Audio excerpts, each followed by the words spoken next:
Want to know what new features may be in the next generation of cell phones or flat screen TVs? Well, we have a peek into the future from the Consumer Electronics Show.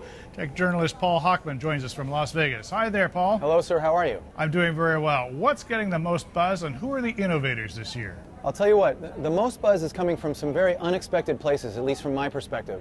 The most buzz, among others, is coming from the car companies. Believe it or not, car companies which didn't even exist here at the Consumer Electronics Show 6 or 7 years ago, now are almost front and center. They take up the whole North Hall of the Las Vegas Convention Center, and that's changed. Kia is one of the innovators. They're going into it, they're jumping in with both feet. Samsung, a brand you've certainly heard of, is doing some truly groundbreaking, in fact, world record type stuff. Lowe's, home improvement, again, a brand you wouldn't associate with electronics getting into the home, smart home world. And finally, some of the brands you do know, SanDisk, which is a big name in storage all over the world. A lot of the biggest servers, some of the hard drives and so forth made by SanDisk.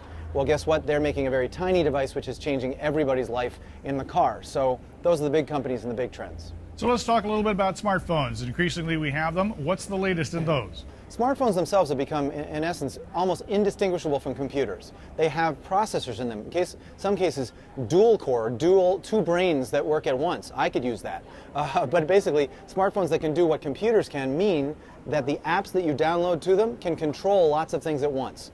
And so that's lots of examples of that here. Very, very good. What about flat screen televisions? They have been increasingly becoming more popular, and we've been hearing a lot about Apple TV, but I know that Apple boycotts this particular show. What's the latest in flat screens? Well, they're probably right to stay away right now because there's something, probably the most beautiful TV I've ever seen, they don't want to be next to right now. Samsung, the world's #1 TV manufacturer, makes the world's first curved UHD televisions, right next to me, and the UHD stands for Ultra High Definition.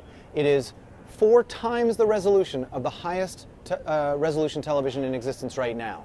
What that means is basically when you look at it, it's as if you are looking through a window. Truly beautiful. Wow, I may not be able to afford it, but I certainly want to just see it.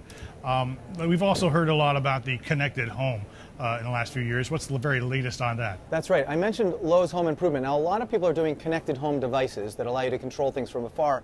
Lowe's is doing it for very low cost, which is about $179 for a package, for example, that you can also assemble yourself in about an hour. It's called Iris, and it's an app, a free app that you download to your smartphone. That's where we started with smartphones. And you can control your lights, your heat, even open the locks for your kid who got home early from school, all remotely from this system. Lots to talk about, a lot of new developments this year. Paul Hochman, thanks very much. My pleasure. Thank you.